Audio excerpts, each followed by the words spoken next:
MCU में बहुत सारे ऐसे विलन हैं जो ज्यादा ही खतरनाक है, लेकिन उसमें से एक विलन ऐसा है जो कि लोगों के बीच बहुत ही ज्यादा पॉपुलर है और वो है थेनोस। तो चलिए देखते हैं कि थेनोस का चाइल्डहुड कैसा था और वो एक मासूम बच्चे में से थेनोस कैसे बना। और उससे पहले वीडियो को आखिर तक जरूर देखना और नए हो तो सब्सक्राइब दी चैनल।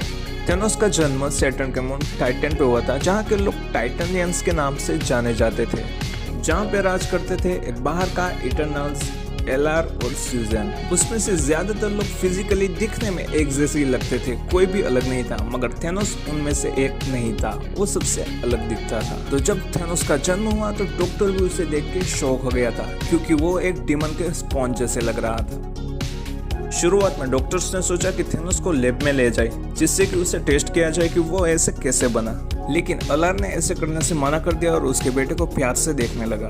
अलार ऐसे सोचने लगा कि थेनोस इतना पावरफुल था, इतना स्ट्रॉन्ग था कि वो मौत से भी बच के बाहर आ गया। और बाद में जब थेनोस की माँ सुजन थेनोस को हाथ में लेती है, देखती है, तो उसे मारने की कोशिश करती है। एलार उसे पकड़ के रोकने की कोशिश करता है, लेकिन सुजन चिल्ला चिल्ला कर कहती है कि इसकी आंखों में मौत है, अगर हमने इसे नहीं मारा तो ये हम सबको मार देगा। अलार ये सब देख के चौंक जाता है और बाद में वो सुजन को बेहोश कर देता है। अलार थेनोस को सुजन से बचाने के लिए सुजन को मेंटल हॉस्पिटल भेज देता है और थेनोस को सेफली बचा लेता है। कुछ साल के बाद 12 साल का थेनोस अपने साथियों के बीच अलग दिखाई दे रहा था अपने फिजिकल अपीयरेंस के कारण, और ये चीज उसे हर दिन महसूस होती थी। शुरुआती दिनों में थेनोस अपना ज्यादातर टाइम किताब पढ़ने में और वर्ल्ड के बारे में सीखने में बिताता था और जल्दी ही अपने स्कूल में स्मार्टेस्ट किड के रूप में फेमस हो गया। ज्यादातर टाइम थेनोस अकेला ही रहता था, नेचर की ड्राइंग करते हुए या फिर अपना नोटबुक में क्रिएचर को देखते हुए। हालांकि एक दिन दूसरे बच्चों ने थेनोस को अपने साथ खेलने के लिए अप्रोच किया। थेनोस बहुत ही सरप्राइज हुआ, क्योंकि ये पहली बार था जब सबने थेनोस को अपने जैसा समझा। थेनोस बहुत ही एक्साइटेडली उन सबके साथ बॉल से खेलने लगा, जबकि अपने घर में थेनोस ये जानने की पूरी कोशिश करता था कि उसके जेनेटिक्स बहुत ही यूनिक क्यों है, जिससे कि वो अपने क्लासमेट को समझा सके कि वो ऐसा क्यों है। वो अपने पिता को भी पूछता था अगर उन्हें इसका जवाब पता हो, लेकिन वो हमेशा इसकी बात को टाल दिया करते थे, फिर कहते थे कि वो काम में बिजी है, लेकिन सच में उनके पास भी इसका जवाब नहीं था।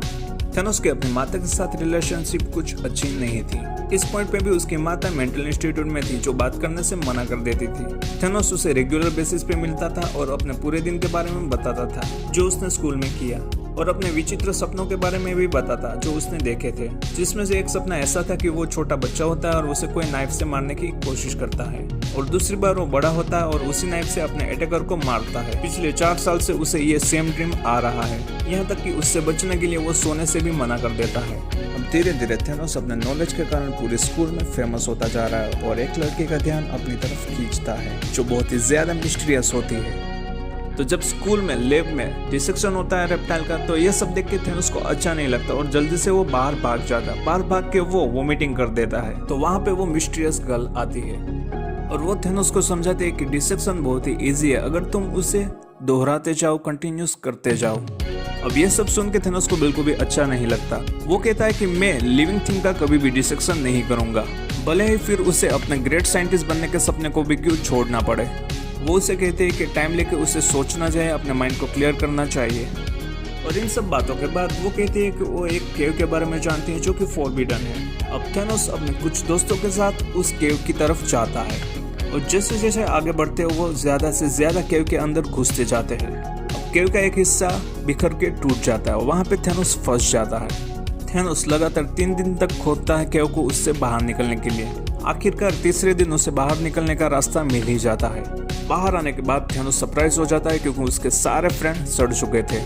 किसी बड़ी लिजर्ड ने उस सब को खा लिया था। लेकिन जब थेनोस अकेला बच के सिविलाइजेशन में वापस आता है, तब सिविलाइजेशन में एक रूमर फैल जाता है थेनोस के बारे में कि असल में केव में क्या हुआ था और क्यों थेनोस अकेला बच के वापस आ गया। लोग बातें कर रहे थे कि उस केव में थेनोस ने उसके फ्रेंड्स को मार दिया और उसे खा गया, क्योंकि उसके अंदर का मॉन्स्टर जाग गया था। अब सारे लोग थेनोस से दूर भागने लगे थे। सिर्फ एक ही लड़की थी जो उससे बात कर रही थी, और वो थी वो मिस्टीरियस गर्ल जिसने उसे केव में जाने के लिए कहा था। और वो थेनोस को कहती है कि अगर वाकई में तुम्हें तुम्हारे दोस्तों को मरने की परवाह है, तो तुम उन सारे क्रिएचर को मार डालो जिसने तुम्हारे दोस्तों को खाया था। तो बाद में थेनोस नाइफ के साथ केव में जाता है और अपना बदला पूरा करता है। वो सारे क्रिएचर को मार देता है जिसने उसके फ्रेंड को मारा, और वो गर्ल दूर से वो देखती है। कुछ साल के बाद टीनेज थेनोस का डिसेक्शन का सारा डर चला जाता है ओलेव की सारी डिसेक्शन की टेस्ट वो जल्दी से जल्दी पास कर देता है। डिसेक्शन करने में वो इतना एक्सपीरियंस और काबिल बन गया था कि सिर्फ क्रिएचर के ऑर्गन को एग्जामिन करके वो पूरी लाइफ स्टोरी बता देता था वो क्रिएचर। अब स्कूल की पढ़ाई से वो इतना बोरिंग हो गया था और उसे ऐसा लगता था कि स्कूल अब उससे ज्यादा नहीं सिखा सकती, इसलिए उसने अपनी पूरी लेबोरेटरी बनाई थी।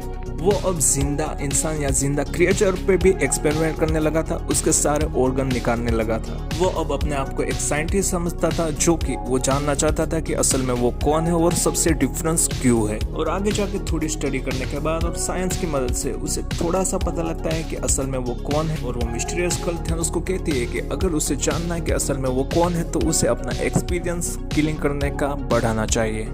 अपने जवाब जानने को आतुर थेनोस एक कपल को किडनैप कर लेता और किडनैप करने के बाद उसे अपने सीक्रेट लेबोरेटरी में ले आता है और दूसरे एनिमल की तरह उसे भी वो डिसेक्ट कर देता है।